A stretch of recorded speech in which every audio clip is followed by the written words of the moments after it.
सहनाववतु सहनौ भुनक्तु सह वीर्यं करवावहै तेजस्विनावधीतमस्तु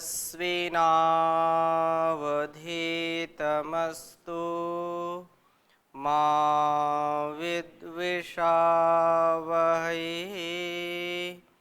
ओम शांति शांति शांति। वैदिक जीवन पद्धति की इस कक्षा में आपका पुनः हार्दिक स्वागत है, अभिनंदन है। वेद मंत्र का हम स्वाध्याय कर रहे हैं। संगठन सूक्त का संगच्छध्वम संवदध्वम सम्मो मनांसि जानताम देवा भागम यथा पूर्वे संजनाना उपासते। वह परमात्मा हमको उपदेश देता है कि तुम सब साथ मिलकर के बोलो, साथ मिलकर के चलो, साथ साथ अपने सारे कार्यों को जो तुम्हारे उत्थान के लिए है, सामाजिक उत्थान के लिए, वैश्विक उत्थान के लिए अथवा आत्मिक उत्थान के लिए जो परम आवश्यक है, उसको कभी भी उसमें मतभेद ना हो, मनभेद ना हो, आपसी जो बांधुत्व है, जो भ्रातृत्व है, वो सदा स्थिर रहे, उसमें कोई भी त्रुटि ना होने पाए। तो ऐसी ये जो भावना है निश्चित रूप से यहाँ पर कहा है कि जो देवों या विद्वानों ने एकमत होकर के अपने अपने भाग को स्वीकार किया, इसी प्रकार तुम भी एकमत होकर के अपना भाग स्वीकार करो। यह निश्चित रूप से हमारे स्वभाव में उतरना चाहिए। मैं आगे की चर्चा करूं इसके पहले कल पूज्य स्वामी सहदेव जी ने एक प्रश्न पूछा था कि इस मंत्र में जो ये बात आई है कि देवा भागम यथा पूर्वे, भाई हम तो साथ साथ चलने का उपदेश तो हमको दिया है, फिर देव जो हमारे पितर हैं, पितर में वो सभी आ जाते हैं। देवा भागम यथा पूर्वे जैसे कहा, प्रेम से मिलकर चलो, बोलो सभी जानी बनो, पूर्वजों की भांति तुम कर्तव्य के मानी बनो। पूर्वज जो है, जो हमारे पितर हैं, जो पितृ शब्द आता है कि पितृयाण मार्ग होता है। संसार में हम अपने आप को उत्थान की ओर ले जाने के लिए पितृयाण मार्ग, देवयान मार्ग अलग अलग जो है विधान किया है। तो जो पितर हैं, जो पूर्वज हैं, वैसा हम अपना जीवन बनाएं। हमारे पूर्वजों का जीवन हमारे सामने होना चाहिए। जैसे एक व्यक्ति अपने जीवन में कितने जो है लोगों को आत्मसात कर सकता है, या मतलब कितने पीढ़ियों को, कितने पूर्वजों को अपने साथ जोड़ सकता है। तो ऐसे तो बोलते हैं 7 पीढ़ी, 7 पीढ़ी तक, 7 पीढ़ी तर गई। 7 पीढ़ी से तात्पर्य क्या होता है? तो जो कुछ लोग केवल पितर में अपने माता पिता या अपने पारिवारिक लोग ही मानते हैं, ऐसा नहीं है। पूर्वज, पूर्वजा, पूर्व माने पहले, जा माने जन्मे हुए। जो पूर्व में जन्मे हुए महापुरुष हैं, जिन्होंने त्याग पूर्वक अपने जीवन को जिया है और अपने अपने भाग को पाया है। यथा पूर्वम देवा भागम यथा पूर्व, तो जो यथा पूर्व में अपने अपने भाग को पाया, अर्थात जो उनका अधिकार था या उनका जो कर्म था वो अपने फल को ही भोगा। उन्होंने ऐसे किसी के ऊपर अत्याचार नहीं किया। अपने जीवन में उन्होंने पवित्रता, शुचिता को धारण किया और ईश्वर से जो कुछ भी उनको मिला उसको उन्होंने आत्मसात किया। आत्मसात किया है, इसीलिए आज उनका जीवन हमारे लिए अनुकरणीय है। आज हम उनको स्मरण करते हैं, आज हम उनके प्रति श्रद्धा भाव से अपने स्वभाव को रखते हैं, समर्पण के भाव से रखते हैं। तो इसलिए ये जो यहाँ पर बात कही है कि देवा भागम यथा पूर्व, जो पहले के जो है देव लोग जो संजानाना, वो मिल करके जानते हुए एक जान को प्राप्त हुए, और जो भागम, जो भजनीय है, वो जो भजनीय वस्तु की अपने भाग की उपासना करते हुए उपलब्धि करते रहे हैं। जो भज सेवायाम धातु, जो भाग शब्द है, तो भाग का मतलब भज सेवायाम, जो हम सेवन करते हैं, जो अपने स्वभाव में, जैसे आप प्रवचन सुनते हैं तो ये भी क्या है, ये एक भाग है, ये भजन है, भगवत भजन कहते हैं ना। तो जो भक्ति है ये भी भक्ति है, तो उसको उपासना करना, उसको पाना, उसको सेवन करना, बोलिए औषधि बड़ी सेवनीय है, अर्थात उसका हम सेवन करेंगे, उससे फिर हमारे शरीर को जो कष्ट है उससे हम छुटकारा पा जाएंगे।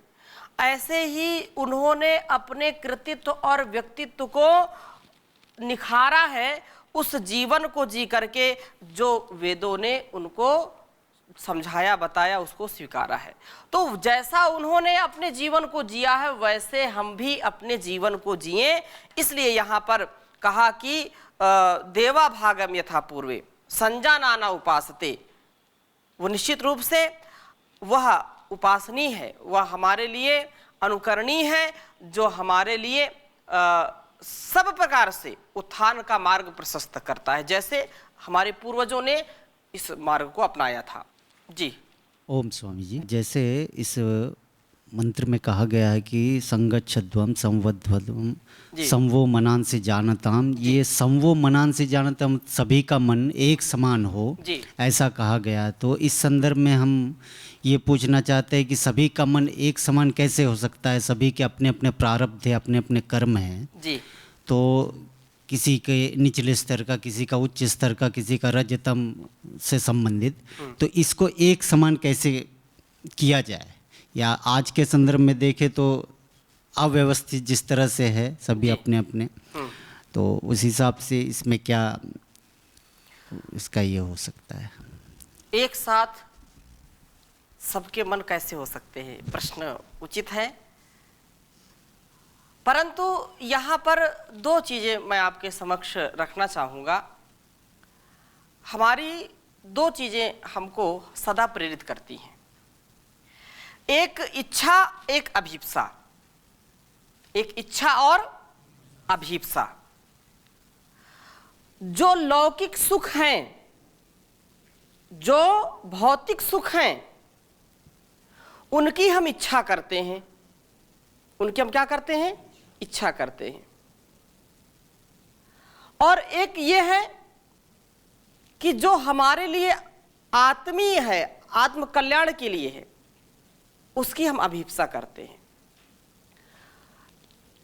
भोजन के स्तर पर सबकी इच्छाएं अलग अलग हो सकती हैं।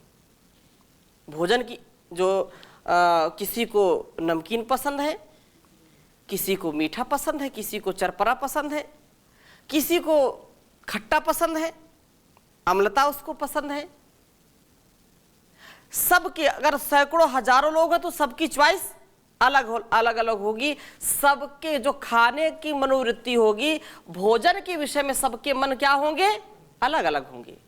कोई अधिक नमकीन पसंद करता है, कोई मध्यम नमकीन, कोई कम नमकीन पसंद करता है।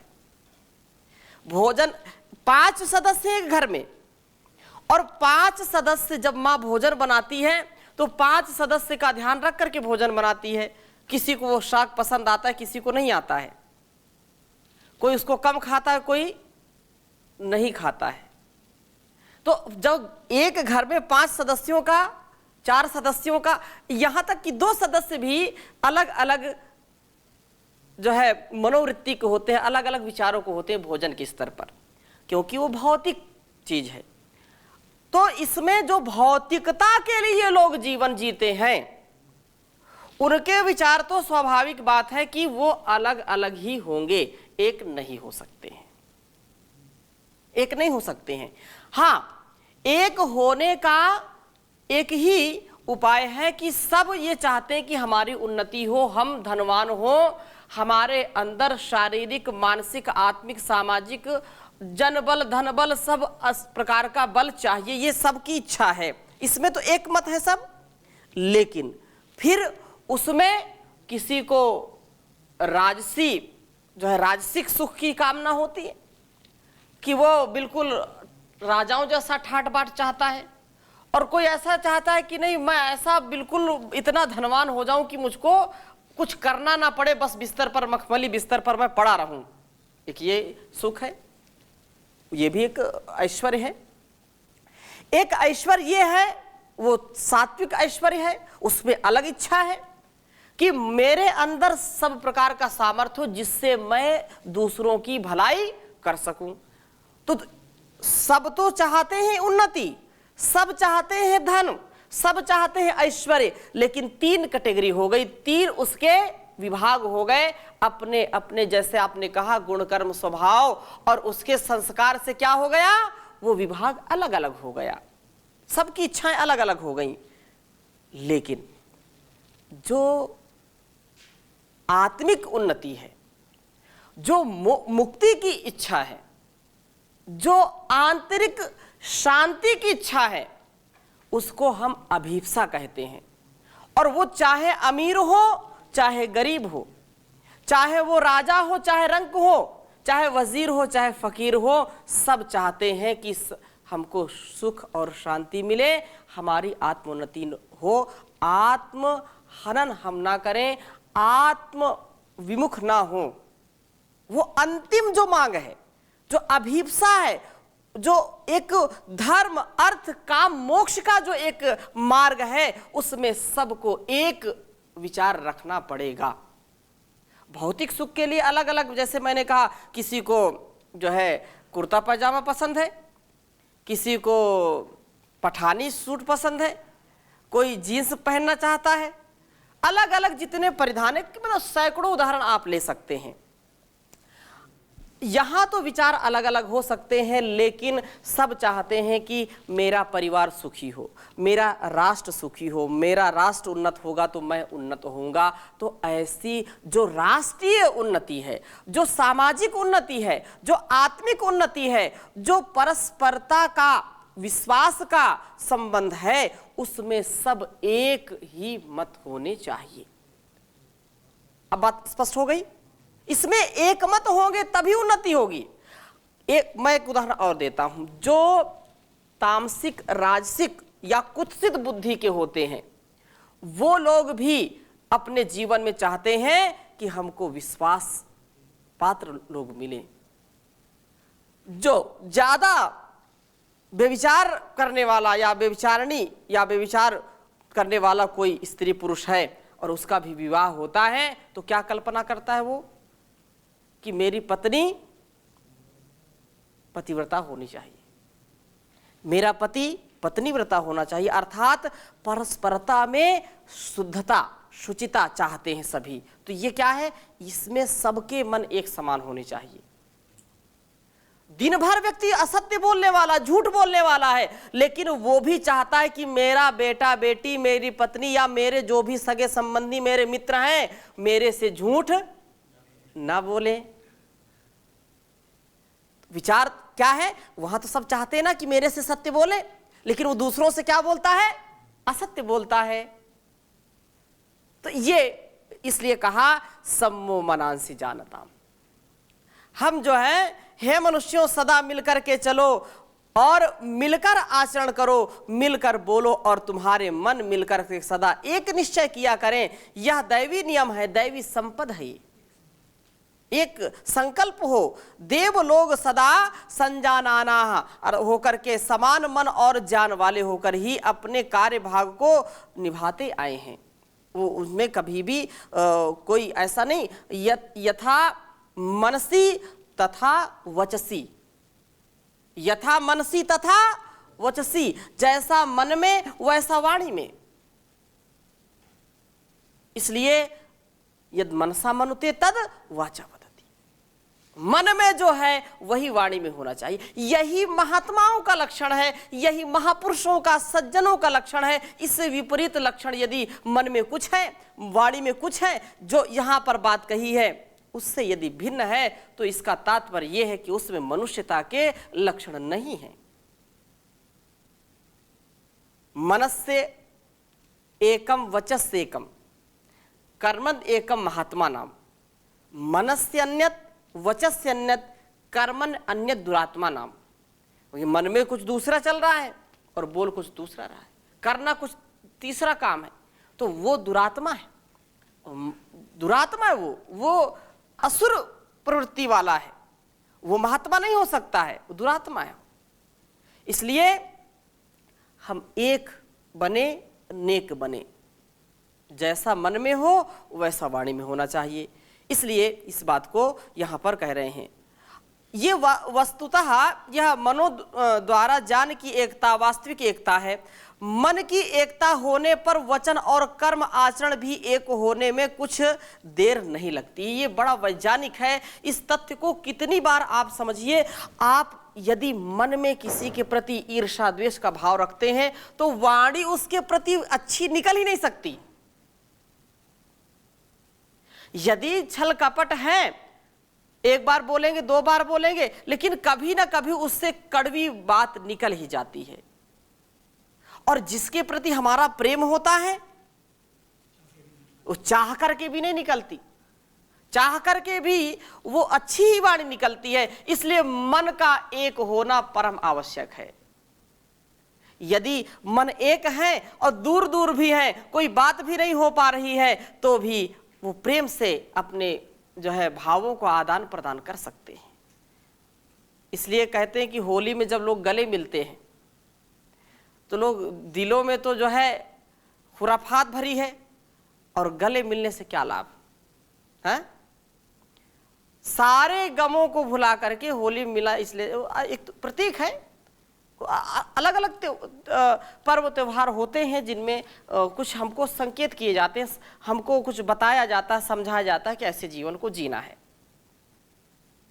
परंतु यदि मन इस पर कार्य करने की आवश्यकता है। हम स्वयं कार्य करके देखें कि मैं जिसके प्रति थोड़ा सा द्वेष रखता हूं, मैं जिसके विचारों में थोड़ा सा मतभेद रखता हूं, तो उसको देख करके मेरे अंदर प्रसन्नता आती है या खिन्नता आ जाती है?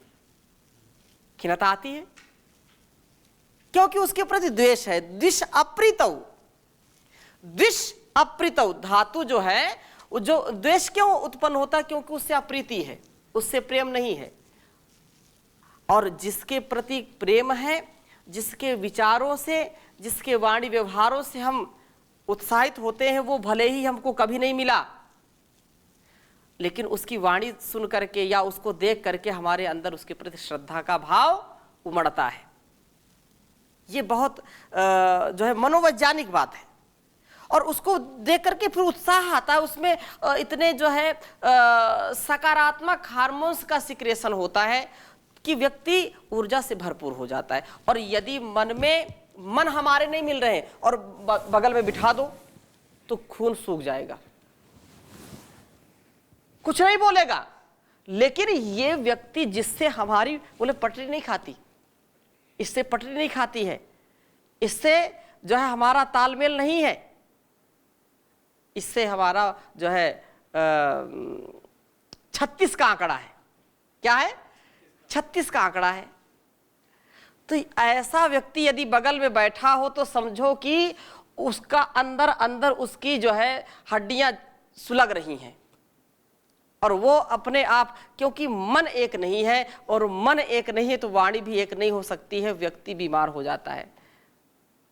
खान पान कितना भी अच्छा दें, यदि ईर्ष्या द्वेष है, छल कपट है, तो व्यक्ति का भोजन, उसका आहार उसके शरीर में लग नहीं सकता है। लेकिन जहाँ प्रेम है, यदि सूखी रोटी भी कोई खिला दे, साग खिला दे सूखा, तो भी उसमें बड़ा रस लगता है।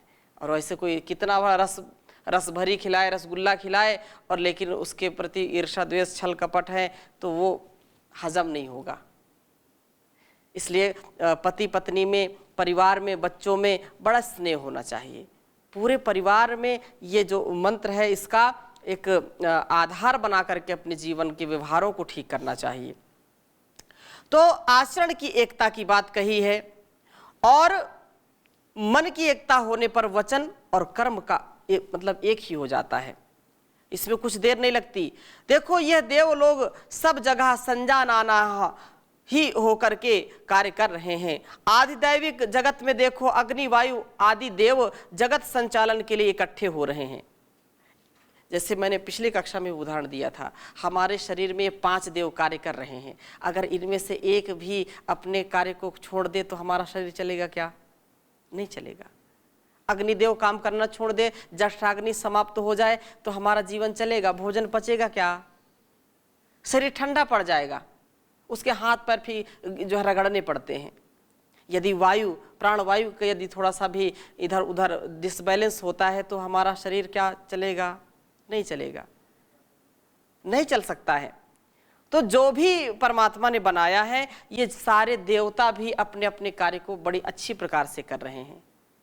अग्नि भी कार्य कर रही है, जल भी कार्य कर रहा है। जल यदि अपने आप जो है शीतलत्व को छोड़ दे तो हमारा जीवन चल नहीं सकता, जगत चल नहीं सकता है।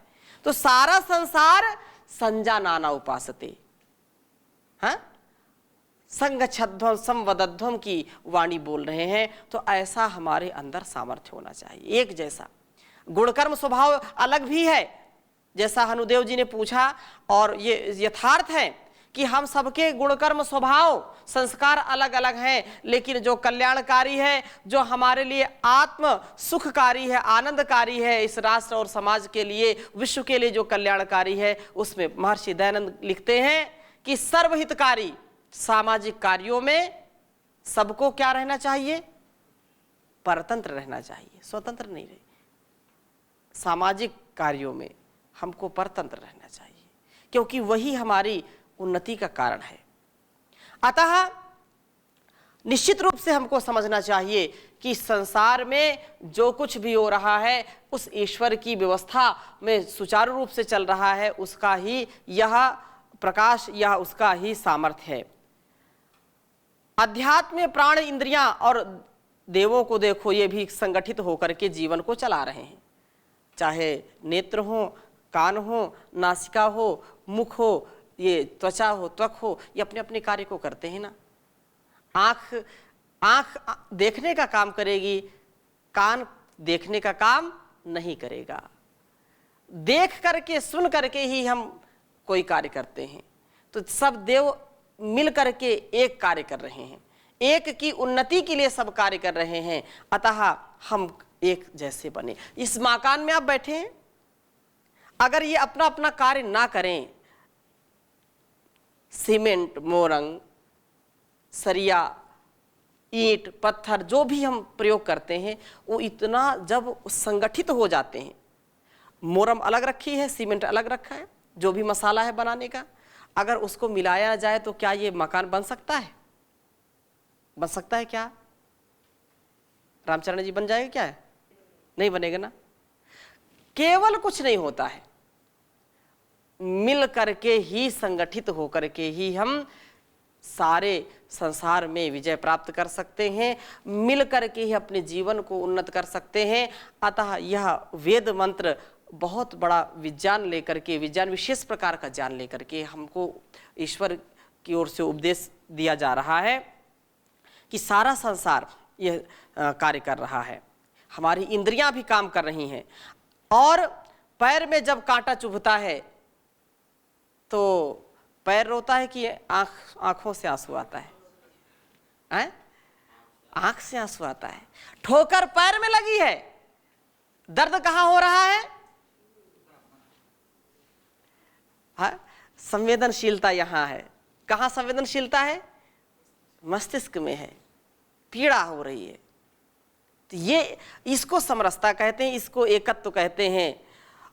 त्वचा, प्राण, मन, हाथ आदि सब देव एक क्षण में कैसा सहयोग दिखाते हैं? अगर कोई ऊपर से वार कर रहा है, सिर के ऊपर वार कर रहा है, तो सबसे पहले आंख उसको देखती है और हाथ तुरंत उसको रोकता है। रोकता है कि नहीं? आंख देखती है, आवाज, अगर आवाज भी जोड़ दिया जाए तो कान उसको सुनेगा, आंख तुरंत देखेगी, हाथ उसको रोकेगा या पैर दौड़ेगा, भागेगा। कोई आप जंगल में जा रहे हैं और शेर दहाड़ रहा पीछे से, तो किसने सुनने का काम किया? कान ने सुनने का काम किया। और पीछे मुड़ करके देखने का काम किसने किया? आंख ने किया। तो पैर दौड़ने का काम किया, और पैर मना करते कि नहीं, मुझको तो नहीं जाना, और आंख ना देखती, कान न सुनता तो ये कार्य हमारा जीवन कभी बच नहीं पाता। इसलिए ये सब अपने अपने कार्य को करते हैं और सहयोग दिखाते हैं। आदि भौतिक जगत में भी सब ज्ञानी देव पुरुष पुराने काल से लेकर के आज तक संगठित होकर ही बड़ी बड़ी सफलताएं प्राप्त करते रहे हैं। मिलना दैवी प्रवृत्ति है, क्षुद्र स्वार्थों को ना छोड़ सकना और ना मिलना आसुरी है। परस्पर मिलकर के रहना ये दैवी गुण है, ये हमारे अंदर सहज है। और क्रूरता, छल कपट, द्रोह करना ये क्या है? आसुरी प्रवृत्ति है, ये सहज नहीं है। एक व्यक्ति है, वो यदि क्रूरता करता है तो पूरे दिन क्रूरता नहीं कर सकता है। यदि वो क्रोध करता है तो पूरे दिन क्रोधी रहता है क्या? लेकिन जो सहज है वो पूरे दिन सहज रह सकता है। जो प्रेम करता है दूसरों से पूरे दिन नहीं पूरे जीवन प्रेम कर सकता है। जो हमेशा क्रोध करता है हमेशा क्रोध कर नहीं सकता, अर्थात कहीं ना कहीं उसका विराम होता है, कहीं ना कहीं वह थक जाता है, अपने आप को धराशायी कर देता है, बिखर जाता है। अपने मूल स्वभाव को कभी वो छोड़ता नहीं जो व्यक्ति। अर्थात मूल स्वभाव क्या है? सुख, शांति, परस्परता, समरसता, प्रेम, करुणा, सौहार्द, कृतज्ञता, भक्ति, ये सब क्या है? स्वाभाविक है। ये हमारी क्या है? मूल प्रकृति, हमारा मूल स्वभाव है। तो ऐसा हम बने। तो आज की कक्षा को यहीं पर विराम देते हैं, शेष चर्चा अगली कक्षा में करेंगे। ओम शांति शांति शांति।